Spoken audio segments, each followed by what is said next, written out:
Benito, continuando con la discusión, una de las preguntas que evidentemente pensé que me ibas a hacer es el tema del manejo de los gases, porque la tostación tiene unos muy buenos resultados en rendimiento y el problema grave que maneja es los gases.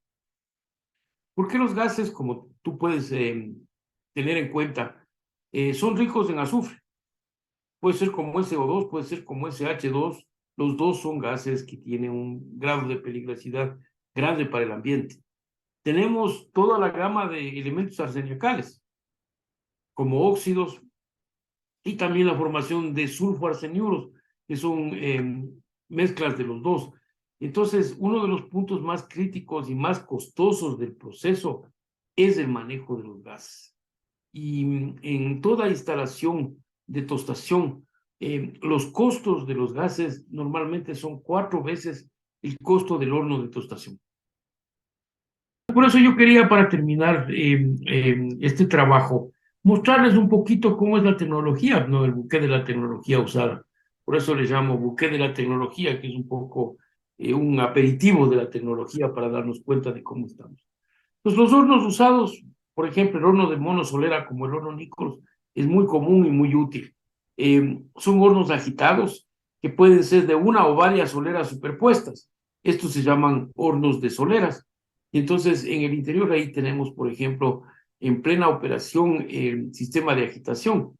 Ahí está justamente el mineral que es removido continuamente por estos rastrillos que hacen el trabajo. Aquí está el horno en plena trabajo, son hornos de 12, 15, 18 metros de alto, que tienen entre 7 y 12 soleras.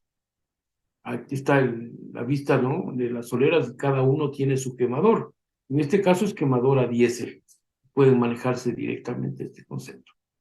Entonces, el material se alimenta por la parte superior y los rastrillos hacen que el material pase de solera a solera y salga por la parte inferior. Aquí tenemos el ejemplo, justamente, el horno, ¿no?, en plena operación. La ventaja de este horno es que tú puedes regular la temperatura en cada solera y también la atmósfera. Entonces, este horno es el que mejor se adapta para lo que es la tostación en 2 etapas. Horno de pisos también se llama, porque podemos trabajar las 3 primeras o las 4 primeras soleras en atmósfera reductora a temperaturas menores que 600 grados y las 3 últimas en atmósfera oxidante y temperaturas superiores a 700 grados. Funciona muy bien en el contexto de lo que estamos indicando. En la instalación completa, aquí está el horno de soleras, pero estos son los sistemas de tratamiento de gases. Entonces, verás, a saberse, todo horno de soleras que tiene una parte en atmósfera reductora necesita una cámara de postcombustión. Y si tú te das cuenta, la altura de la cámara de postcombustión es casi la altura del horno. Nosotros hablamos que el horno tiene 18 metros de alto, la cámara de postcombustión es más o menos lo mismo. Entonces, en la cámara de postcombustión nosotros inyectamos aire y terminamos las reacciones de oxidación. Si tienes H2S se va a transformar en CO2. Si tienes CO, se va a transformar en CO2. Si tienes hidrógeno, se va a transformar en CO2. Entonces, aquí hay una oxidación que viene de la atmósfera del horno y hay un incremento importante de la temperatura porque es una reacción de oxidación. Por eso aquí se tiene un sistema de economización, es decir, de recuperación del calor que llevan los gases. Las dos cosas se hacen. La primera, que es un sistema de calentamiento del aire para reducir combustibles. El aire que va a alimentarse a los quemadores pasa por este intercambiador de calor primero para calentarse. Entonces, el aire caliente reduce el consumo de combustible.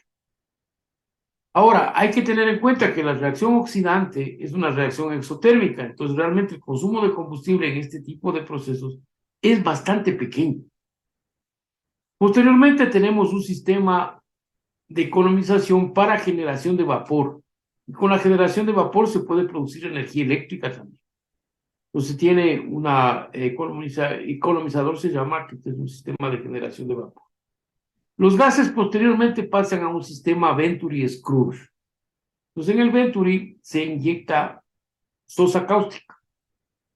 Entonces, el Venturi es una garganta en la cual se inyectan los gases y la solución de sosa cáustica al 30%. Entonces, de esta forma, aquí se da un proceso de neutralización de los gases, primero, SO2, CO2, y adicionalmente se precipita las cenizas volantes que pueden tener en el horno.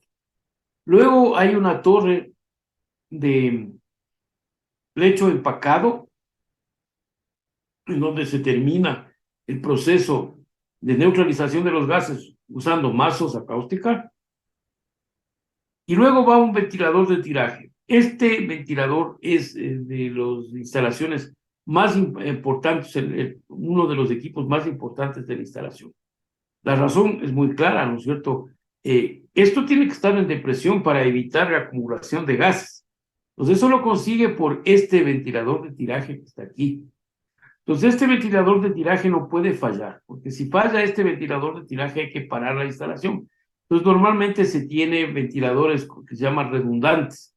O sea, si llega a fallar en un ventilador, inmediatamente entra en operación un segundo y puede manejarse. Y luego la chimenea para los gases. Entonces, esa es una idea de la operación de los gases Benito. Entonces, como yo te decía, el costo de la instalación de lavado de gases es 4 veces el costo del horno de Soleras. Para un equipo que esté procesando más o menos 1 tonelada por hora, el costo del horno debe estar en el orden de unos $4 millones. Es un horno de alrededor de 12 soleras que tiene 18 metros de alto, ¿no es cierto? Entonces, el horno vale 4 millones y todo el sistema de lavado de gases llega a valerte 16 millones para tener un total de 20 millones para este material. Usted decía un horno de 1 tonelada por hora. Aquí está una visión de la cámara de postcombustión, que tiene los gases, aquí se inyecta el aire, y un quemador también, y aquí 2 soleras para frenar la velocidad de los gases, y se obtiene de esta forma el material. Aquí hay un ejemplo, aquí está el horno. Esta es la cámara de postcombustión. O sea, en este ejemplo, la cámara de postcombustión es más grande que el horno. Este es el sistema economizador. Aquí está el Venturi Scrubber y la torre de absorción. Aquí está el sistema de control para el horno y para la cámara de postcombustión. Aquí tenemos los controles para el economizador, que como te decía, el uno tiene un sistema de tratamiento de precalentamiento del aire y el otro un sistema de generación de vapor. Aquí está completo el sistema de control. Y la segunda alternativa es usar hornos de lecho fluidizado. El horno de lecho fluidizado sirve principalmente para materiales finos, normalmente menor que 200 más. Trabaja muy bien para atmósfera oxidante. Tiene serias limitaciones cuando tenemos que trabajar en atmósfera reductora. Todo horno de lecho fluidizado requiere un importante sistema de tratamiento para recuperar los gases con los sólidos que van arrastrados en la corriente gaseosa. Pues también se tiene un economizador y una batería de ciclones para recuperar estos elementos. Los hornos de lecho fluidizado pueden ser hornos de un solo diámetro, como el que se muestra aquí, o pueden ser hornos también de 2 diámetros, como el que se muestra acá abajo.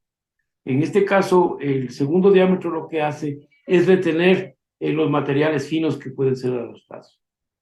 Esa es una alternativa. Aquí tenemos otro ejemplo de un horno de lecho fluidizado, en donde hay una cámara de fuego externa, en donde se uniformiza los gases que vienen de un quemador que quema búnker. Aquí se tiene el reactor y los sistemas, la batería, pues, de tratamiento de los gases, que es muy importante. El otro horno es el horno rotativo. El horno rotativo tiene algunas limitantes. Mientras el horno de soleras, tú puedes controlar como quieras la temperatura y la atmósfera, eso es una ventaja que tiene el horno. Tienes un control de temperatura y de atmósfera como tú quieras. En el horno de lecho fluidizado tú puedes tener una temperatura bien uniforme, pero eso sí, trabajar o en atmósfera oxidante o en atmósfera reductora, no puedes trabajar en los dos. Pero con la atmósfera es uniforme y también la temperatura. En cambio, el horno rotativo, que tienes aquí es el ingreso del material, y este gira, estando el quemador, puede estar con corriente o en contracorriente. El problema está en que tú tienes aquí de ley un perfil de temperatura al interior del horno. Entonces, la parte más caliente va a estar cerca del quemador y la parte más fría lejos del quemador. Usted tiene una gradiente de temperatura longitudinal y también axial. Eso es extremadamente complicado. Aquí hay un ejemplo de un horno parecido al horno de cemento. Y el último, el horno vertical, que también llamado horno de cubilote, en donde se pone el material a tostar mezclado con coque metalúrgico y el aire. Entonces, este trabaja también la parte superior en atmósfera reductora, la parte de abajo en atmósfera oxidante. Es un horno muy eficiente, pero que trabaja solo con materiales gruesos, superiores a 10 centímetros, lo cual resulta un poco complicado cuando tienes concentrados de flotación, entonces tienes que hacer una sinterización previa de los materiales. Ahora, las cámaras para tratamiento de los gases deben considerar siempre sistemas de recuperación de sólidos, porque en este tipo de hornos siempre hay una importante cantidad de cenizas volantes que se van con los gases. Aquí tenemos primero una cámara de sedimentación por gravedad que recupera una parte. Los ciclones que ya les comenté, tanto ciclones con aire, ¿no es cierto?, que son los más comunes, o sistemas de filtros de mangas. Evidentemente, esta va a funcionar luego del Venturi Scrubber, porque estas mangas resisten máximo hasta 150 grados centígrados. Pero los filtros de mangas son bien efectivos para la recuperación de cenizas. Aquí hay un ejemplo del filtro de mangas y aquí de las instalaciones de lavado de gases. También funcionan muy bien los electrofiltros. Los electrofiltros trabajan con 2000 a 3000 voltios de diferencia de potencial. Entonces, eso coagula las partículas finas y les lleva hacia la parte inferior. Entonces, los hornos de cemento funcionan muy bien y en los hornos de tostación también. Ahí están los ejemplos de los electrofiltros. Sistemas húmedos, los más comunes, con rociado, pues, de una ducha, puede ser agua o puede ser una solución de sosa cáustica, sistemas de aspersión que también lavan los gases de esta manera, y estas torres de material empacado o con platos para una mejor eficiencia de neutralización de los gases. Aquí tenemos un ejemplo de una columna empacada, en donde ingresan los gases por la parte baja y por la parte superior ingresan las soluciones con sosa cáustica. Aquí tenemos algunos ejemplos de ellos, y el más mejor de todos es el Venturi Scrubber. Entonces el Venturi, como les decía, aquí hay una garganta que se regula la abertura y aquí se inyecta la solución con agua o con sosa cáustica. Es muy efectivo porque el contacto es inmediato, entonces eso ayuda a la neutralización de los gases. Aquí tenemos el ejemplo. Los vapores pasan a través de este chorro de agua que les neutraliza. Acá se recuperan los lodos y los gases siguen su camino hacia la torre de absorción. De aquí indicado. Aquí está el ejemplo, entonces aquí están los gases, aquí tienes esta garganta, pues, en donde se aceleran y se quedan los gases limpios. Aquí hay algunos ejemplos de Venturi Scrubber en plena operación. Y las torres de empacadas que vienen de diferentes tamaños, diámetros y alturas.